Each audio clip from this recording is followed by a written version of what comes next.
कौन है? ये कहां से आई है? इसने तो मेरा मन ही मोह लिया। इसे तो मैं ही लेकर रहूंगा। इस सुंदर अप्सरा ने तो हम सबको सम्मोहित कर लिया है। हे सुंदरी, तुम कौन हो और यहाँ क्यों आई हो? हे असुरराज, मैं मोहिनी हूँ और आप ये समझ लीजिए कि मैं आप ही की सहायता हेतु यहाँ पर आई हूँ। हमारी सहायता हेतु? परंतु वो कैसे सुंदरी?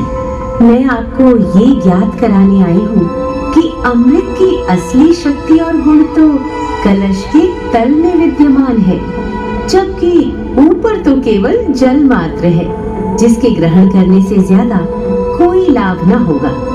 आप सभी इस अमृत को देवताओं के साथ बांट लीजिए। आखिर आप सभी ऋषि कश्यप के ही तो पुत्र हैं। देवताओं के साथ अमृत बांटने से एक तो आपका वैभव बढ़ेगा और दूसरा जो अमृत का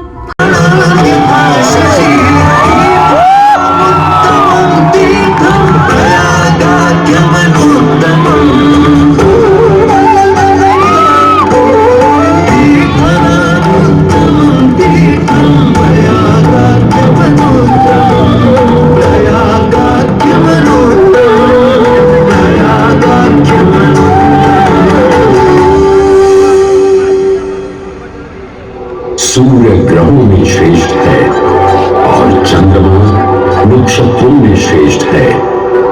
उसी प्रकार प्रयाग सभी तीर्थों में सर्वश्रेष्ठ है।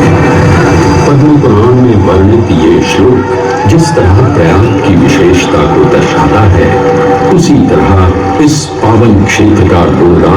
वे बड़ी ही दुविधा में थे। अपनी दुविधा के निवारण हेतु भगवान ब्रह्मा नागों के देवता महाराज शेषनाग के यहाँ पहुंचे और उनसे कहा, हे आदिशेष, मैं यज्ञ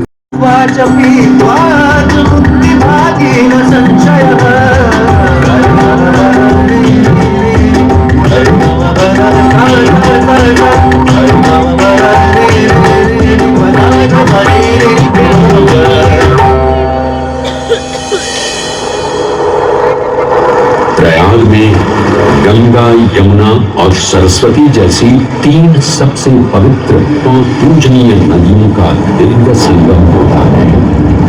इन नदियों के संगम में स्नान करने एवं संगम का जल ग्रहण करने से मनुष्य मुक्ति का अधिकारी बन जाता है और इसमें किंचित भी संदेह नहीं है।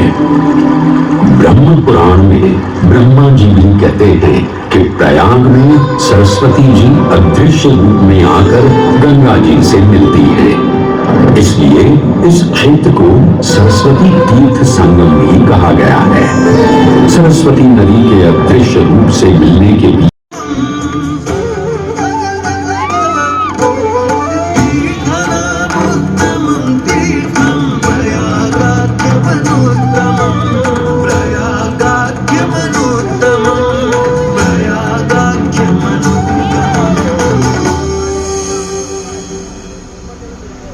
सूर्य ग्रहों में श्रेष्ठ है और चंद्रमा नक्षत्रों में श्रेष्ठ है।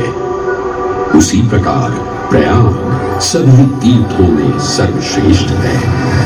पद्म पुराण में वर्णित ये श्लोक जिस तरह प्रयाग की विशेषता को इसे तीर्थों का राजा कहा जाने लगा।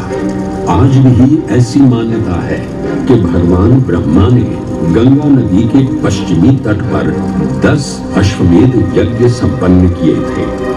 आज उस स्थान को हम दशाश्वमेध घाट के नाम से जानते हैं।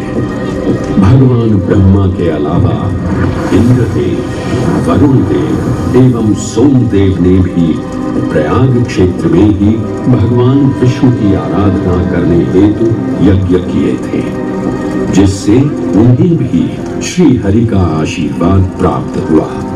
प्रयाग शब्द में प्र का अर्थ है प्रकृष्ट और याग का अर्थ होता है यज्ञ। अमृत यहाँ